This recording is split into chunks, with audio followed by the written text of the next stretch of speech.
Isang mapagpalang araw na naman po mga kapatid at muli tayo mag-aaral ng salita ng Diyos. At ang salita ng Diyos na ating pag-aaralan, ating po itong kukunin sa libro ni Propeta Jeremiah, Kabanata 20, talata 10 hanggang 13. Ang sabi po dito, naririnig kong nagbulong-bulungan ang karamihan.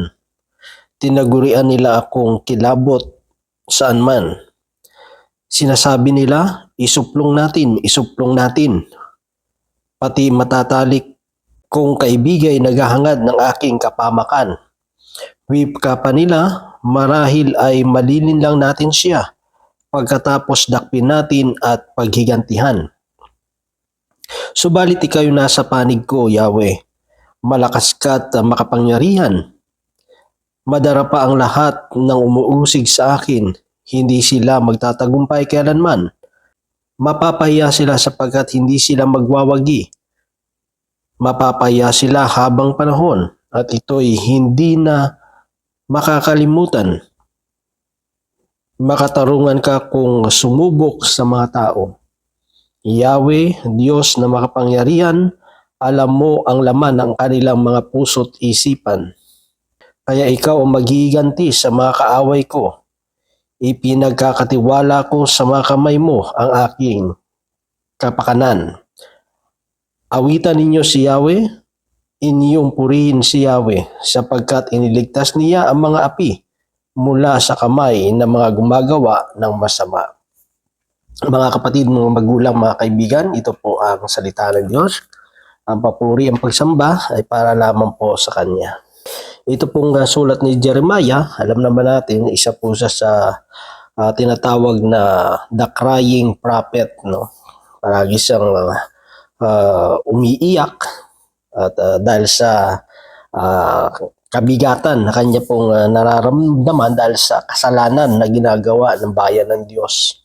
At siyempre dahil sa kanyang pangangaral ng salita ng Panginoon, dahil sa pagpapayag niya ng mensahe na galing sa Diyos na gusto ipaabot doon sa bayang ng Israel, ay siyempre dahil sa kanilang mga kasalanan, sila ay tinutuwid.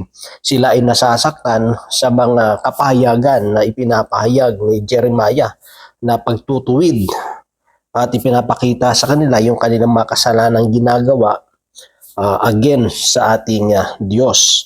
At dahil doon, sa kanyang pagpapayag ng kalooban ng Diyos, marami ang tinatamaan, marami ang nasasaktan. Kaya pinipersecute siya, inaaskusahan siya ng mga bagay na pinagbibintangan siya na ganito, diba?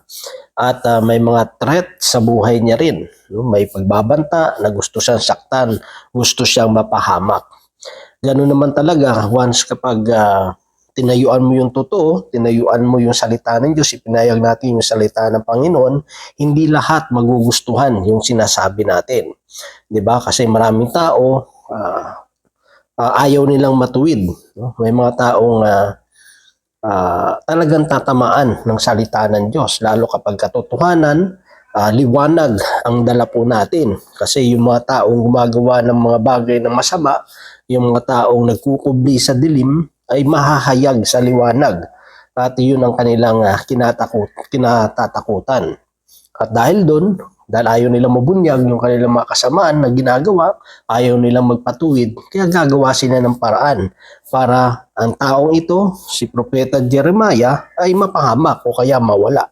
No, katulad din sa ating Panginoong Hesus, di ba? Maraming banta, maraming attempt na gusto niyang patayin yung ating Panginoon. Kasi nga tinatamaan sila ng mensahe ng ating Panginoong Hesus. Na imbes tanggapin nila to sa buhay nila, hindi, no? Naging matigas yung kanilang puso, yung kanilang isip kasi nandun yung pride. Ayaw nila na iwanan yung kanilang posisyon, yung kanilang kapangyarihan. Ayaw nila magpailalim, ayaw nila magpakumbaba sa ating Panginoon, di ba? Kaya andun yung rejection, ayaw nilang tanggapin.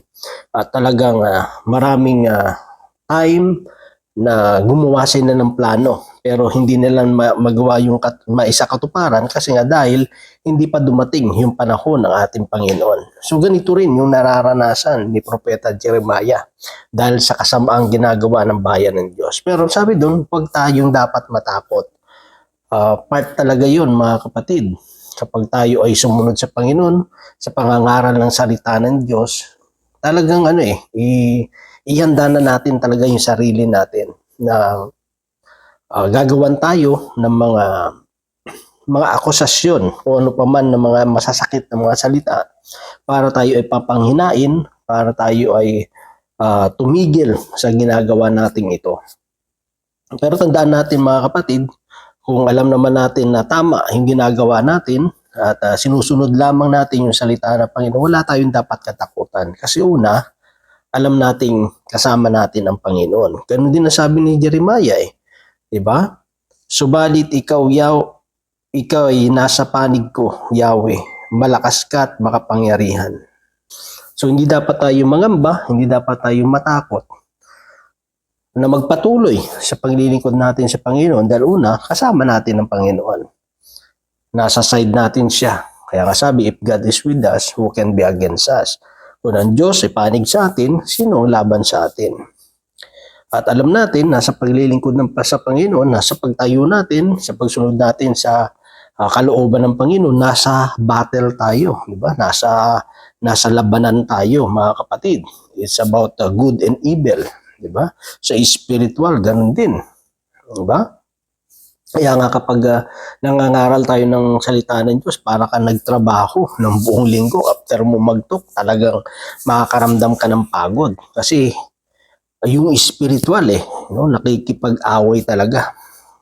Diba? Habang kahit nga sa panalangin, hindi lang naman yan sa pangangaral Everything na itinataas natin yung pangalan ng Panginoon, every time tayo ay nagko-communicate sa kay Lord o gumagawa ng bagay na spiritual o na para sa Panginoon, na connected kay Lord, ay talagang battle yan Kaya nga ginagawa ng paraan ng kaaway para tayo ay i-distract, i-disturb, para hindi tayo makapagpatuloy, di ba? Kahit nga sa panalangin, di ba? Kasi alam natin powerful 'yun, lalo na sa pagninilay, pag-aaral ng salita ng Diyos. Nandun yung mga distraction, di ba?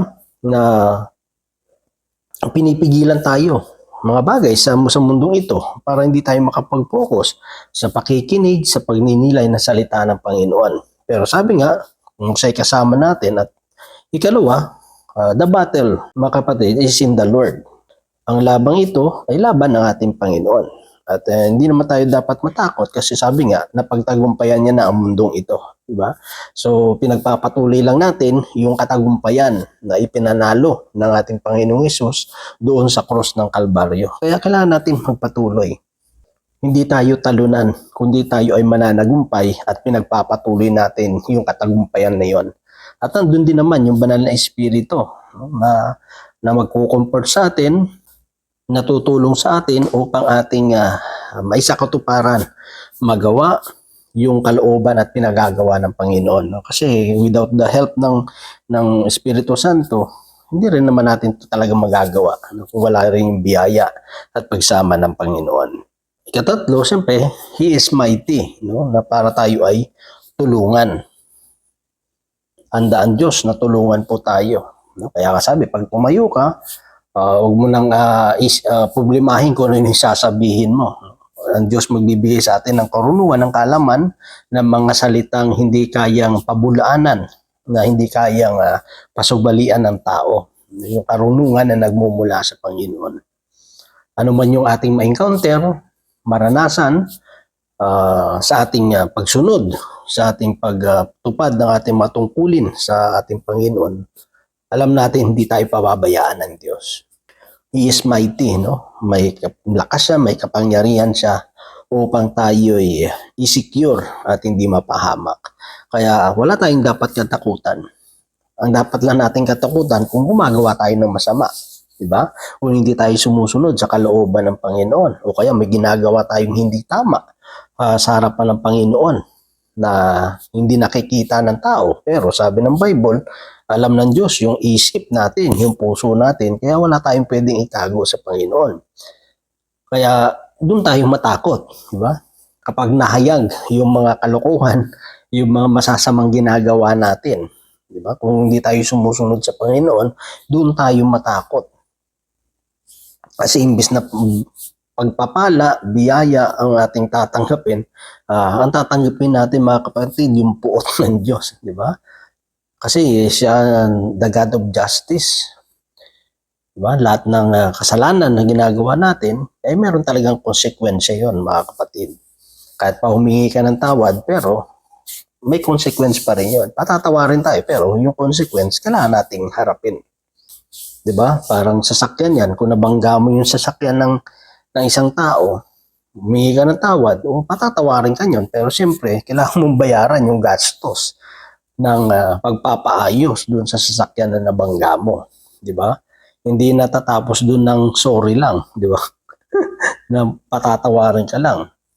May mga tao kasi akala nila ganun lang kadali, no? Hihingi ka lang ng sorry, tapos na. Minsan, laki-laki ng kasalanan ginawa natin. Nakasira ka ng buhay ng tao, o kaya nakapanakit ka ng tao, diba? Tapos sasabihin mo, sorry lang. Tapos akala mo pag nagsabi ka ng sorry is okay na. Parang wala na, no? Kalimutan na natin lahat. May mga tao minsan inaabuso naman yung word na paghingi ng tawad. Kasi kung hindi naman natin binabago at hindi naman natin inaayos yung ating pagkakamali at tuloy-tuloy din tayo sa paggawa ng mali, ay hindi na pagtalikod yun eh.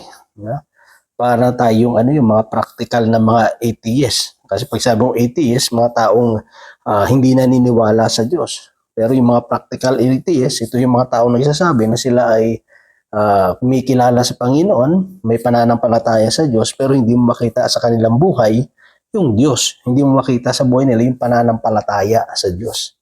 Diba, namumuhay sila na parang hintil, namumuhay sila na parang hindi sila, namumuhay sila na parang walang Diyos, namumuhay sila ng walang pananampalataya sa Panginoon. Diba, parang ginagamit mo na lang yung faith, ginagamit na lang natin yung Diyos, kasi maraming taong ganyan, di ba?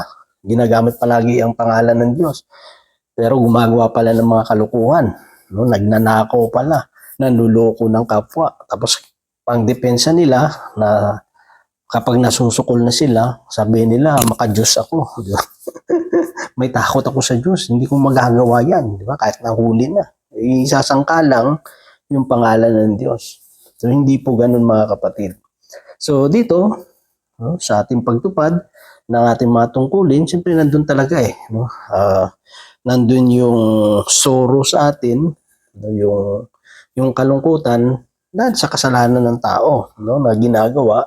Kaya tayo ay lumalapit sa Panginoon, pinagpipray natin sila.